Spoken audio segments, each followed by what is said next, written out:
مجھے آج بھی وہ دن بہت اچھی طرح یاد ہے جب میرے بابا نے خود کو آگ لگا کر اپنی جان لے لی تھی۔ میری ماں خون کے آنسو روتی ہوئی سرداروں کو بددعائیں دیتی جا رہی تھی، لیکن 12 سال کی عمر میں مجھے یہ بات سمجھ نہیں آ رہی تھی کہ اگر میرے بابا نے خودکشی کی ہے تو میری ماں کی گاؤں کے سرداروں کو کیوں بددعائیں دے رہی ہے۔ لیکن مجھے میرے بابا سے بے حد محبت تھی، پر میں چھوٹی تھی، پھر بڑی ہوتی گئی اور سب بھول گئی۔ جب اس واقعے کو 10 سال گزر چکے، میں نے جوانی کی دہلیز پر قدم رکھا تو میں کچھ سوچنے پر مجبور ہوئی۔ سب سے پہلا خیال تو مجھے اس الماری کا آیا جو عجیب و غریب قسم کی تھی۔ یہ کیسی الماری تھی جس میں میری ماں پیسے رکھتی ہے تو دھلے ہوئے اور استری شدہ ہو کر نکلتے، جب کھانا رکھتی تو پکا ہوا ملتا، اور اس طرح بہت سارے ادھورے کام ہو جاتے۔ جس کمرے میں وہ الماری تھی وہاں کسی کو جانے کی اجازت نہیں تھی۔ گھر میں صرف اور صرف میری ماں رہتی تھی۔ میری ماں مغرب کے بعد تسبیح اور جائے نماز ہاتھ میں لے کر اس کمرے میں خود کو بند کر دیتی اور تمام رات عبادت کرتی تھی۔ مجھے تو یہی لگتا کہ وہ عبادت کر رہی ہے، لیکن جب اس کمرے کا راز مجھ پر آشکار ہوا تو میرے رونگٹے کھڑے ہو گئے۔ میرے وہم و گمان میں بھی نہیں تھا کہ اس الماری میں کچھ ایسا ہے۔ بچپن میں مجھے یہ سب ایک خوبصورت سا احساس لگتا تھا کہ الماری میں اس طرح کا کچھ ہوتا ہے۔ مجھے لگتا تھا کہ میری ماں تمام رات عبادت کرتی ہے اور عبادت کی برکت سے یہ سب ہوتا ہے۔ لیکن جب میں بڑی ہو گئی تو سوچنے پر مجبور ہو گئی کہ ایسا کیسے ہو سکتا ہے۔ میرا ذہن اب وہ چھوٹا سا ذہن نہیں رہا تھا جو آسانی سے اس بات کو قبول کر لیتا۔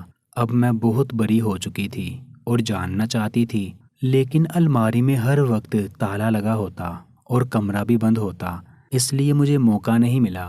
ایک رات جب اماں عبادت کرنے کے لیے کمرے میں گئی تو شاید غلطی سے انہوں نے دروازہ کھول دیا۔ میں نے چپکے سے جھانکا، دروازے سے دیکھا کہ اماں نے الماری کھولی اور اس کے اندر گھس گئی۔ یہ دیکھ کر میں حیران ہو گئی کہ اماں الماری کے اندر کیوں چلی گئی اور دروازہ کیوں بند کر دیا۔ کافی دیر میں انتظار کرتی رہی کہ اماں الماری سے باہر نکلے گی، لیکن ایسا کچھ نہ ہوا۔ تقریباً آدھا گھنٹہ گزر جانے کے بعد مجھے یہی خدشہ ہوا کہیں میری ماں کا الماری کے اندر دم نہ گھٹ گیا ہو اور وہ مر نہ گئی ہو۔ لیکن جیسے میں نے الماری کھولی وہاں میری ماں تھی ہی نہیں۔ یہ منظر دیکھ کر میرا سر چکرا گیا، کیونکہ میں نے خود اپنی ماں کو الماری کے اندر جاتے ہوئے دیکھا تھا اور باہر آتے ہی نہیں دیکھا۔ عجیب بات تھی کہ اماں الماری کے اندر گئی اور روح پوش ہو گئی۔ رات کے دوسرے پہر میں پاگلوں کی طرح کھڑی ہوئی تھی الماری کے سامنے اور سوچ رہی تھی کہ اماں کہاں غائب ہو گئی ہے۔ مجھے بے حد خوف آنے لگا اور محسوس ہوا کہ کہیں میں اپنی ماں کی طرح غائب ہی نہ ہو جاؤں۔ میں وہیں بیٹھی رہی اور تقریباً 3 گھنٹے میں وہی بیٹھی رہی، اور خوف نے مجھے اس قدر گھیر لیا کہ میں اٹھ کر اپنے کمرے میں آ گئی اور ڈر کے مارے کانپنے لگی۔ میں اتنی چھوٹی تھی، 22 سال کی عمر تھی، لیکن پھر بھی انسان تھی اور بے حد خوف زدہ ہو گئی تھی۔ تھوڑی دیر کے بعد مجھے آواز آئی اور میں خوف زدہ ہو گئی اور کمرے کی جانب بھاگی۔ میں نے کھڑکی سے دیکھا تو اماں الماری سے نکل رہی تھی، ساتھ ہی فجر کی اذان کی آوازیں بلند ہو گئی۔ اماں اپنے کمرے میں جا کر سو گئی۔ میں نے ان سے کوئی سوال نہیں کیا، کیونکہ ہم ماں بیٹی کے ماں بہن اس طرح کا کوئی رشتہ نہیں تھا۔ ابا کے مرنے کے بعد اماں بالکل خاموش ہو کر رہ گئی تھی، مجھ سے کوئی بات نہ کرتی تھی، ضرورت کے علاوہ ہمارے بیچ کوئی بات نہ تھی۔ میں سمجھتی کہ یہ اماں کی موت کا صدمہ ہے جو اماں کو لگا ہے۔ میں نے فیصلہ کر لیا کہ میں الماری کا راز جان کر رہوں گی کہ اس میں آخر ایسا کیا ہے۔ اماں سے پوچھنے کا کوئی فائدہ نہیں تھا۔ اماں کو خالہ کی فوتگی کی خبر آئی تو اماں وہاں چلی گئی۔ میرے پاس یہی ایک موقع تھا الماری کا راز جاننے کا۔ اماں کے جانے کے بعد میں اٹھی اور کمرے میں آ گئی۔ کمرہ تو کھلا ہوا تھا، لیکن الماری میں تالا لگا ہوا تھا اور اس کی چابی ضرور اماں کے کمرے میں ہوگی۔ میں اماں کے کمرے میں گئی، تمام کمرہ کنگال ڈالا، بالآخر صندوق کے اندر سے مجھے وہ چابی مل گئی۔ میں کمرے میں آ گئی اور دروازہ بند کیا۔ پھر الماری کے پاس آئی تو مجھے ڈر لگنے لگا، لیکن میں نے ہمت کی اور الماری کا تالا کھول دیا۔ میں نے دیکھا کہ وہاں پر کچھ بھی نہیں ہے، الماری بالکل خالی ہے۔ میں یہ دیکھ کر حیران ہو گئی کہ آخر کیا ماجرا ہے۔ میں دروازہ بند کرنے ہی لگی تھی کہ مجھے نیچے سے کوئی آواز آئی، زرینہ آ جاؤ نیچے۔ یہ ایک مردانہ آواز تھی جو مجھے الماری کے نیچے سے سنائی دے رہی تھی، جسے سن کر میرے پیروں تلے سے زمین سرک گئی اور سر پر آسمان گر گیا۔ آخر یہ کون تھا جو میری ماں کا نام پکار کر اسے بلا رہا تھا؟ میں حیران اور ششدر وہاں کھڑی رہی۔ پھر مجھے غور کرنے پر ایسا لگا کہ جیسے الماری کے نیچے کوئی تختہ رکھا ہوا ہے۔ میں نے وہ تختہ الٹا کر دیکھا تو حیران رہ گئی، کیونکہ وہاں سے نیچے کھلی جگہ تھی جہاں سے سیڑھیاں نیچے کی طرف جا رہی تھی، یعنی کہ الماری کے اندر ایک تہہ خانہ تھا۔ وہ شخص جو میری ماں کا نام لے کر پکار رہا تھا، وہ شاید جواب نہ ملنے پر چلا گیا تھا۔ میں نے سیڑھیوں سے تھوڑا سا جھانک کر دیکھا تو ایک آدمی وہاں پر چارپائی پر ڈال کر سو رہا تھا۔ میں خوفزدہ ہو گئی اور الماری بند کر دی۔ میرا دم زور زور سے دھڑکنے لگا، میری آنکھوں کے سامنے اندھیرا چھانے لگا۔ میں یہ سوچ سوچ کر پریشان تھی کہ آخر یہ شخص کون ہے، اور میری ماں عبادت کے بہانے کمرے میں جا کر کیا کرتی ہے۔ میرے ذہن میں غلط قسم کے خیالات آنے لگے۔ میری والدہ کے متعلق میرے والدین میں بے تحاشا محبت تھی۔ وہ دونوں ایک دوسرے کے بغیر زندہ رہ نہیں سکتے تھے، اور میں حیران تھی کہ بابا کے جانے کے بعد میری ماں زندہ تھی۔ وہ بیمار ہو گئی تھی تو مجھے لگا کہ وہ ابا کی جدائی میں بیمار ہو گئی ہے، لیکن آج الماری کے تہہ خانے میں ایک شخص کو دیکھ کر میرا تو رہا سہا برم بھی ٹوٹ گیا تھا۔ میں ہمیشہ سوچتی تھی کہ میری ماں نے جوان اور خوبصورت ہونے کے باوجود دوسری شادی کیوں نہیں کی۔ مجھے یہ سب لگتا تھا کہ جیسے انہوں نے بابا کی وجہ سے کیا ہے، یعنی ان کی محبت میں وہ بیوہ ہو کر بیٹھ گئی ہیں اور دوسری شادی نہیں کی۔ لیکن آج میں نے جو کچھ دیکھا تھا، اس کے بعد سے جیسے ایک لمحے میں میری ماں میری نظروں سے گر گئی تھی۔ وہ شخص کون تھا جسے میری ماں نے تہہ خانے میں چھپا رکھا تھا، اور نہ جانے کتنے سالوں سے میں اس آدمی سے خوفزدہ تھی، اس لیے تہہ خانے میں نہیں گئی، لیکن اپنی ماں کا انتظار کرنے لگی کہ وہ آئے تو میں اس سے سوال کروں کہ اس نے میرے باپ کو دھوکہ کیوں دیا، اتنے سال مجھے دھوکے میں کیوں رکھا۔ میری ماں سارا دن فوتگی والے گھر میں رہی اور پھر رات کو واپس گھر آ گئی۔ انہوں نے آتے ہی کھانے کا پوچھا، لیکن میں نے کوئی جواب نہیں دیا۔ میں عجیب نظروں سے انہیں دیکھنے لگی۔ کیا بات ہے نفیسہ، تم مجھے ایسے کیوں دیکھ رہی ہو؟ ماں نے میرا عجیب سا انداز محسوس کر لیا تھا۔ میرے اندر غصہ بھی بھرا ہوا تھا اور دکھ بھی۔ میں آج تک آپ کو پارسا سمجھتی رہی، لیکن آج میرا یہ بھرم ٹوٹ گیا۔ میں جیسے پھٹ پڑی تھی اپنی ماں کے سامنے۔ کیا ہو گیا ہے نفیسہ؟ ایسی باتیں کیوں کر رہی ہو؟ میں نے ایسا کیا کر دیا ہے؟ ماں نے پریشان ہو کر پوچھا۔ یہ تو آپ مجھ سے بہتر جانتی ہیں کہ آپ کیا کر رہی ہیں اتنے سالوں سے۔ مجھے تو شرم آ رہی ہے کہ میں آپ کی بیٹی ہوں۔ میں آج تک سمجھتی تھی کہ آپ کو میرے باپ سے بے پناہ محبت ہے، اسی لیے آپ نے شادی نہیں کی، لیکن آج آپ میری نظروں میں گر گئی ہیں۔ میں نے چیختے ہوئے کہا، میں آج بھی تمہارے باپ سے بے پناہ محبت کرتی ہوں اور اسی کے نام پر زندہ ہوں۔ کیا تمہیں نظر نہیں آ رہا؟ میری ماں نے جواب دیا، نظر آ گیا ہے مجھے، سب کچھ بہت واضح نظر آ گیا ہے ماں۔ میں نے غصے سے کہا تھا، کیا نظر آ گیا ہے مجھے بھی بتاؤ۔ ماں نے پریشانی سے پوچھا۔ مجھے کافی حد تک لگ رہا تھا کہ وہ سمجھ گئی ہیں کہ میں کیا بول رہی ہوں۔ مجھے وہ شخص نظر آ گیا ہے اماں، جسے آپ نے الماری میں تہہ خانے میں انسانوں سے چھپا کر رکھا ہے، اور مجھے آپ بیوقوف بنا رہی ہیں کہ آپ روزانہ رات کو تسبیح لے کر کمرے میں عبادت کرنے کے لیے جاتی ہیں، حتیٰ کہ آپ اس شخص کے پاس جاتی ہیں۔ اب آپ مجھے بتا دیں کہ وہ شخص کون ہے۔ میں نے کہا تو میری ماں مجھے پھٹی پھٹی نظروں سے دیکھنے لگی۔ تمہیں کیسے پتا چلا الماری کے نیچے والے تہہ خانے کا؟ تم نے کہاں دیکھ لیا اس شخص کو؟ میں پہلے بچی تھی، لیکن اماں اب نہیں رہی۔ اب آپ مجھے کوئی بھی کہانی گھر کر سنا دیں گی اور میں یقین کر لوں گی۔ بچپن میں تو میں الماری کو دیکھ کر خوش ہوتی تھی کہ یہ شاید جادوئی الماری ہے، یا پھر اس میں جو کچھ بھی ہو رہا ہے وہ اپنی عبادتوں کی وجہ سے ہو رہا ہے۔ کپڑے ڈالو تو دھو کر استری ہو کر نکلتے ہیں، سبزیاں رکھ دو تو پکی ہوئی نکلتی ہیں۔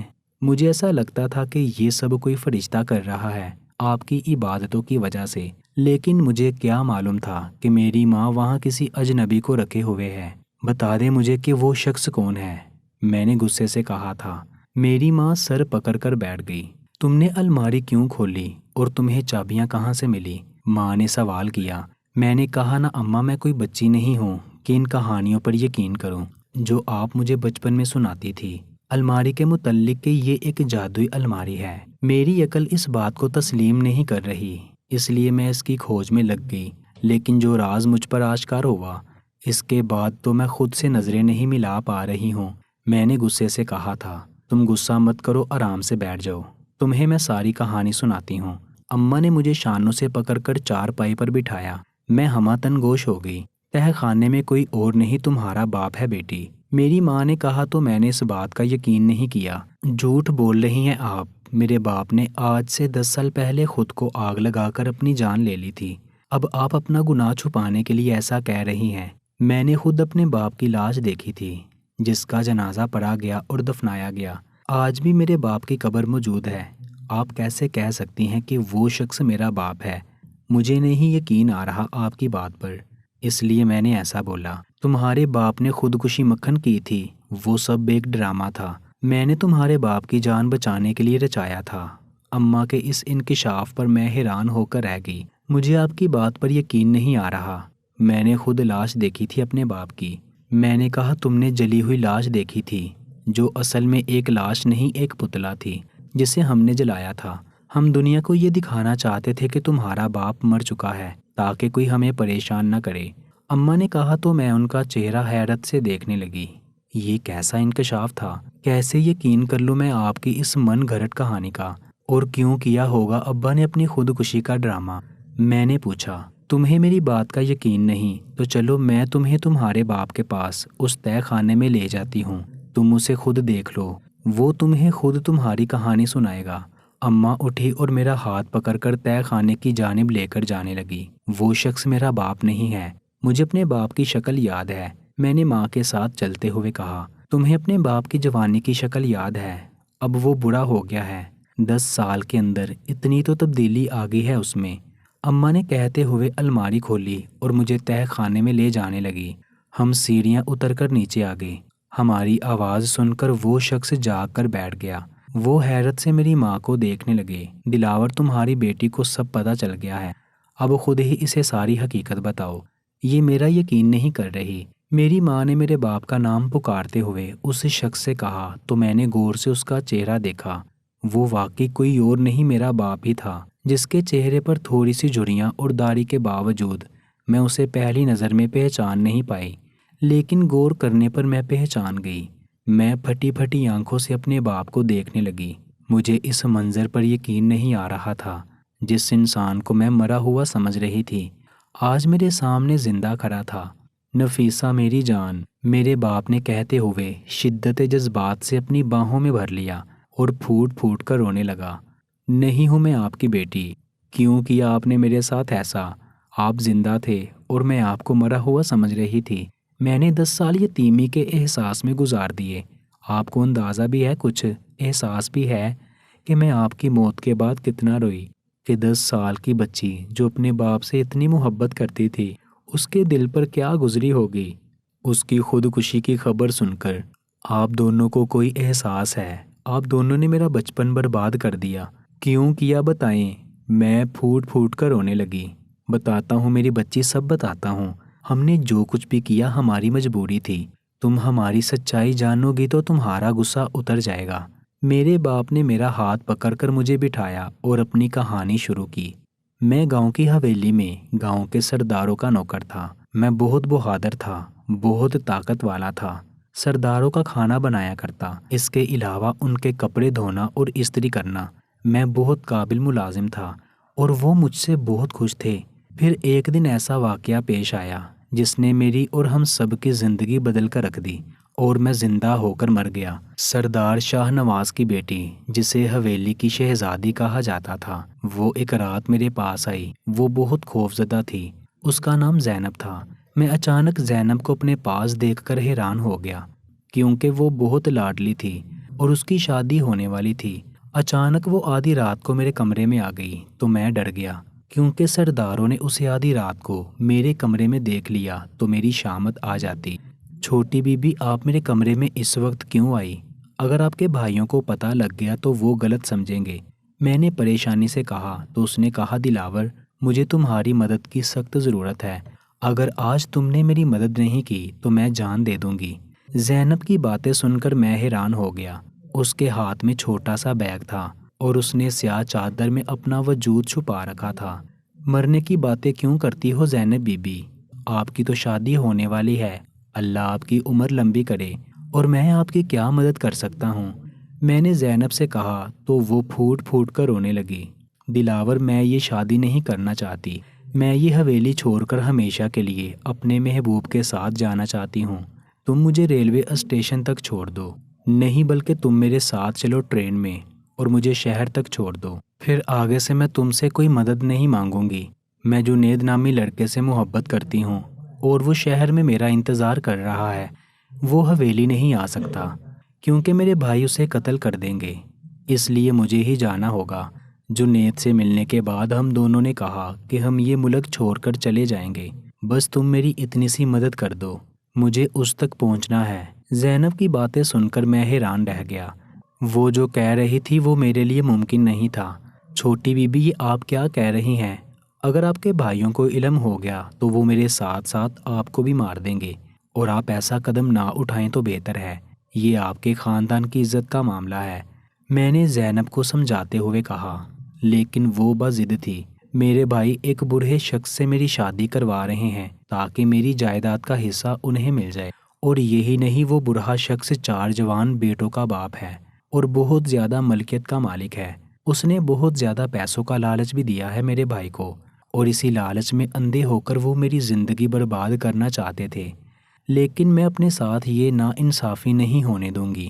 وہ بوڑھا شخص اپنے علاقے کا سردار ہے، وہ مجھ سے نکاح نہیں کر رہا بلکہ یوں سمجھ لو کہ خرید رہا ہے۔ مجھ سے نکاح کی بہت بڑی بولی لگائی ہے اس نے۔ میری زندگی کو برباد ہونے سے بچا لو، ساری عمر تمہیں دعائیں دوں گی۔ زینب نے فوری اپنی چادر اتار کر میرے قدموں میں رکھ دی اور پھوٹ پھوٹ کر رونے لگی۔ مجھے واقعی اس پر بہت دکھ ہو رہا تھا۔ وہ بے حد خوبصورت لڑکی تھی جسے بڈھے سے دولت کی لالچ میں بیاہا جا رہا تھا۔ میں حیران تھا کہ ہمارے سرداروں کے پاس تو بہت زیادہ پیسہ ہے، جائیداد ہے، زمینیں ہیں، لیکن ان کی لالچ ختم ہونے کا نام نہیں لے رہی، صرف اس لیے کہ وہ بوڑھا شخص پارلیمنٹ میں MNA کی سیٹ پر بیٹھا ہوا تھا، اور ہمارے علاقے کے سردار اپنی پوزیشن مضبوط کرنے کے لیے اس سے رشتہ جوڑنا چاہتے تھے، اس لیے زینب جیسی معصوم سی کمسن لڑکی کا سودا کر رہے تھے۔ زینب جو کہہ رہی تھی کہ وہ کام میرے لیے بہت مشکل تھا، لیکن میرا دل پگھل گیا تھا اس معصوم کو روتے ہوئے دیکھ کر۔ واقعی اس کے ساتھ ناانصافی ہو رہی تھی، اس لیے میں نے ہمت کی اور اسے حوصلہ دیا اور اسے ریلوے اسٹیشن تک لے آیا۔ رات کا پہر تھا، کسی کو کانوں کان خبر نہ ہوئی۔ ہم دونوں ٹرین میں بیٹھ گئے۔ میں نے زینب کو اس کی منزل تک پہنچایا اور واپس آ گیا۔ اندر داخل ہوتے ہی مجھے ایک ملازم نے بتایا کہ سرداروں نے مجھے زینب کے ساتھ دیکھ لیا ہے اور وہ میری جان لینے کے در پہ ہیں۔ میں اپنی جان بچانے کے لیے فوراً اپنے گھر آ گیا اور تمہاری ماں کو کہا سامان باندھو، ہم یہاں سے نکلتے ہیں۔ تمہاری ماں نے کہا ہم دنیا کے کسی بھی کونے میں چلے جائیں لیکن سردار ہمیں ڈھونڈ لیں گے۔ میرے ذہن میں فوراً خودکشی کا آئیڈیا آ گیا۔ ہم نے فوراً سے ایک پتلا سا بنایا اور اسے آگ لگا دی، سارے کمرے میں بھی آگ لگا دی۔ الماری کے نیچے تہہ خانہ تو میں نے بہت پہلے سے بنا رکھا تھا کسی اور مقصد کے لیے، لیکن یہ میرے کام آ گیا۔ تمہاری ماں نے رونا دھونا ڈالنا شروع کیا اور پڑوسی اکٹھے ہو گئے۔ انہیں بتایا کہ سرداروں کے خوف سے میں نے خودکشی کر لی ہے۔ اس طرح ہم سرداروں سے بچ گئے۔ میں اور تمہاری ماں ایک دوسرے سے بہت محبت کرتے تھے، ایک دوسرے کے بغیر نہیں رہ سکتے تھے، اس لیے ہم نے 10 سال اسی طرح سے گزار دیے۔ مجھے کھانا پکانا آتا تھا، اس لیے تمہاری ماں نے سبزیاں وغیرہ الماری میں رکھ دی اور میں تہہ خانے میں کھانا تیار کرتا، کپڑے وغیرہ بھی دھو کر استری کر دیا کرتا۔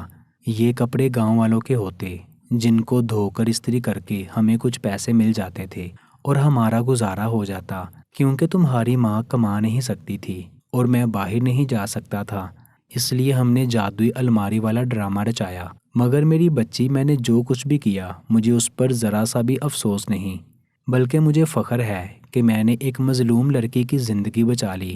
سنا ہے کہ زینب باہر ملک جا کر اپنے شوہر کے ساتھ بہت خوش ہے، اور میں بھی خوش ہوں کہ میں اس کی خوشیوں کا سبب بنا۔ میرے بابا نے اپنی کہانی ختم کی تو میں رونے لگی، روتے روتے ان کے گلے لگ گئی اور ان سے شکوہ کیا، لیکن بابا میں تو چھوٹی سی بچی تھی، آپ نے مجھے کیوں نہیں بتایا؟ مجھے بھی بتاتے، میں بھی آپ سے ملنے آ جاتی، میں نے روتے ہوئے کہا۔ میری بچی، میں نے ایسا ضرور چاہا، لیکن تیری ماں نے منع کر دیا تھا اور کہا کہ نفیسہ چھوٹی بچی ہے، ہو سکتا ہے باتوں باتوں میں کسی بچے یا بڑے کے آگے یہ راز کھول دے اور ہمارا سب کچھ ختم ہو جائے، اس لیے ہم نے تم سے چھپایا، اور ہم اس وقت کا انتظار کر رہے تھے کہ جب تم بری ہو جاؤ تو تمہیں بتا دیں، لیکن تمہیں پہلے ہی پتہ چل گیا۔ یقین کرو ہم دونوں تمہیں بتانے والے تھے، تمہیں چھپ کر دیکھا کرتا تھا۔ میرے ابا نے کہا، ابا آپ نے زینب کی زندگی میں تو خوشیاں بھر دی، لیکن آپ کی اپنی زندگی تو قید خانے میں گزر گئی۔ کیا آپ کو دکھ نہیں ہو رہا اس بات کا؟ آپ کی آزادی ختم ہو کر رہ گئی۔ میں نے بابا سے کہا، بیٹا تم نے وہ کہاوت تو سنی ہوگی، ہیں لوگ وہی اچھے جو آتے ہیں کام دوسروں کے۔ بھلے میں نے 10 سال قید میں گزار دیے، لیکن زینب تو خوش ہے۔ یقین کرو اس قید میں بھی میرا ضمیر مطمئن ہے، میرا دل خوش ہے کہ میں نے ایک معصوم لڑکی پر ظلم ہونے سے بچا لیا۔ بھلا زندگی میں مجھے آزادی نہ ملی، لیکن اپنے اللہ کے حضور ایک دن ضرور سرخرو ہوں گا جو میں نے کیا۔ اگر زینب کی شادی کسی اچھے انسان سے ہو رہی ہوتی تو میں ہرگز ایسا نہ کرتا، لیکن میں جانتا تھا کہ اس کی شادی نہیں ہو رہی بلکہ اس کا سودا ہو رہا ہے۔ اب میں آزاد ہوں۔ سردار اس بات کو بھول چکے ہیں، 10 سال گزر چکے ہیں اور ہم تینوں یہ گاؤں چھوڑ کر ہمیشہ کے لیے چلے جائیں گے۔ میرے بابا نے کہا، اور ہم نے راتوں رات یہ گاؤں چھوڑ کر چلے گئے۔ آج ہم شہر میں ایک خوشگوار زندگی گزار رہے ہیں۔ میرے بابا مزدوری کرتے ہیں اور میری ماں آرام سے زندگی گزار رہی ہے۔ مجھے اپنے بابا پر فخر ہے کہ انہوں نے ایک مظلوم لڑکی کی زندگی بچانے کے لیے اپنی زندگی داؤ پہ لگا دی۔ مزید ایسی کہانیوں کے لیے ہمارے چینل کو سبسکرائب کر لیجیے گا۔ کہانی اچھی لگی ہے تو اس کو لائک اور شیئر ضرور کر دیجیے گا۔